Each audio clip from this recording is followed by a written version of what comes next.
Hey everyone, welcome back to Megaverse Builds. Today's update is a big one.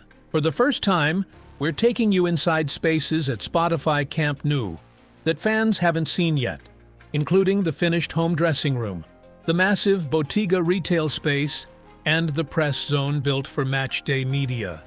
And that's just the start. Outside, a brand new phalange box landed on the compression ring right as we arrived. Another box went in at North Goal earlier this morning. Sandwich panel installation resumed after sitting, paused for days, and a pillar is being lifted into place at North Goal, live on camera. There's a lot to get through today, so let's not waste any time. Let's start inside, with areas of Spotify Camp Nou nobody's seen until now. The press zone is shaping up fast. A huge open workspace for media on match days, several meeting rooms for club departments, and a dedicated press room with capacity for 300 journalists, positioned right where post-match interviews will happen. Just off that space, there's a mixed zone for player interviews, plus a full content studio for interviews and produced material. The Botiga retail space is enormous, around 2,500 square meters, dedicated entirely to Barça merchandise. But the real highlight is the new home dressing room. Past a lounge area with sofas, a big screen, and a dining setup, the locker room itself is finished, complete with a Barça crest on the ceiling and each player's name eventually engraved into their locker. Next door, the hydrotherapy zone features a roughly 40-meter pool, hot and cold plunge sections, a steam room, and a sauna. There's also a video review room, a pre-match activation area with matting already down, and a full medical suite with a doctor's room and treatment space nearby. Now, back outside, where the compression ring keeps closing in on Tribuna. A new XXL phalange box was installed on the south goal side, slotting in cleanly between the existing radial beam and the neighboring box, with crews carefully aligning it before final adjustments. North Goal matched that pace too, with a box installed there earlier in the morning and a fresh piece of false work lifted into position shortly after. Only 5 pillars remain out of the ring's original 46, with roughly 10 smaller boxes still needed to fill the gaps between the remaining radial beams. Things got even better at the Tribuna overlook. A new pillar was being hoisted into place on the north goal side, assisted by a secondary crane to keep the base from striking the ground during the lift. Sandwich panel installation, paused for several days, resumed today on both sides of one mobility core here, with crews cutting panels to size and fitting them section by section. Between the box, the false work, the pillar lift, and the panels going back up, this was easily one of the busiest visits to Tribuna in recent weeks. Inside the VIP ring, wall rendering continues on the south goal-facing side, though it hasn't yet reached the stretch closer to north goal.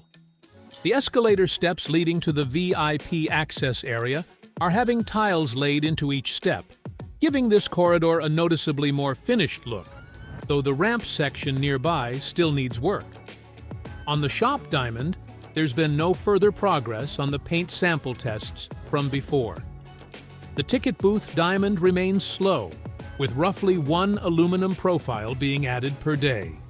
Over at North Goal, the mobility cores near the curve are seeing steady painter activity alongside sandwich panel installation, which is now progressing on both sides of one core rather than just one, a clear step forward from previous visits. A second nearby core still needs its VIP ring-level walls rendered. The Titanic diamond continues rising with concrete block walls, with crews cutting blocks to size on site as the structure's shape becomes easier to recognize with each visit. Nearby, the diamond that will house one of the parking access points now has its enclosing walls fully closed. At North Goal's main access route, the concrete path is getting reinforcement mesh laid into the ground ahead of its pour, following the ground releveling work done in previous visits. For now, only 2 yellow decorative louvers remain installed at this corner, still waiting on the surrounding superstructure and anchor points before more can go up. Near the old farmhouse, a row of trees and palms has visibly dried out, with speculation this may be tied to planned road changes in the area, including a possible roundabout for the future parking exit, which would require widening this stretch of street. Nothing confirmed yet, but the pattern is hard to ignore given healthy trees remain everywhere else nearby. The lateral sector's third and largest diamond is coming along fast. While crews are still finishing the removal of scaffolding and props here, concrete block walls are already going up on the interior, faster than the pace seen on other diamonds during earlier phases. The other two diamonds in this sector are now essentially finished structurally. One shows signs of housing future stadium services in its otherwise low-traffic interior, while the mobility cores nearby continue advancing with sandwich panels going in along the lower sections. Louver installation in the lateral sector remains active, with one mobility core nearing full coverage and a second core roughly halfway there. New LED lighting fixtures are going in alongside the louvers as this section fills in. On the diamond near the corner, glass panels were installed today along the lateral face, with the upper portion still pending, another step toward closing up this structure.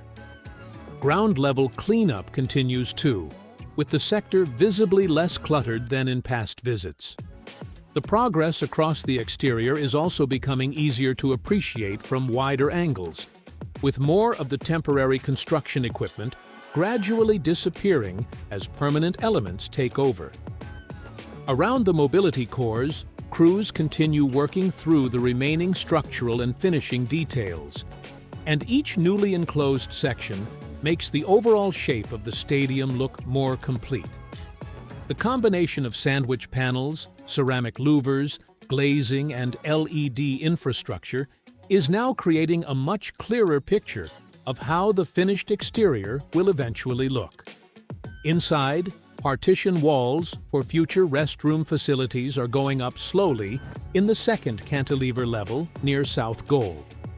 On the third tier, seat installation is progressing in the last rows of the second terrace, following the removal of scaffolding that had supported temporary lighting fixtures. Around the south goal curve, LED lighting continues going in alongside the louvers, with a large stretch of this corner now fully wired and fitted. More importantly, these changes are happening at the same time across different levels, so every visit reveals something new. While structural crews continue with the major elements above, finishing teams are already working below, creating a clear overlap between the final construction phase and the early operational phase. These layers of work are now coming together, making the stadium feel less like a construction site and more like a finished venue with every passing update, with final details becoming easier to recognize. That's today's walk around Spotify Camp Nou, a first look inside the press zone, the Botiga, and the finished home dressing room. A new phalange box locked in at both south goal and north goal, a pillar lifted into place live on camera at north goal, and real progress across Tribuna and the lateral diamonds. Thanks so much for watching, and we're getting close to a big subscriber milestone, so if you haven't already, hit subscribe and give this one a like. See you in the next video.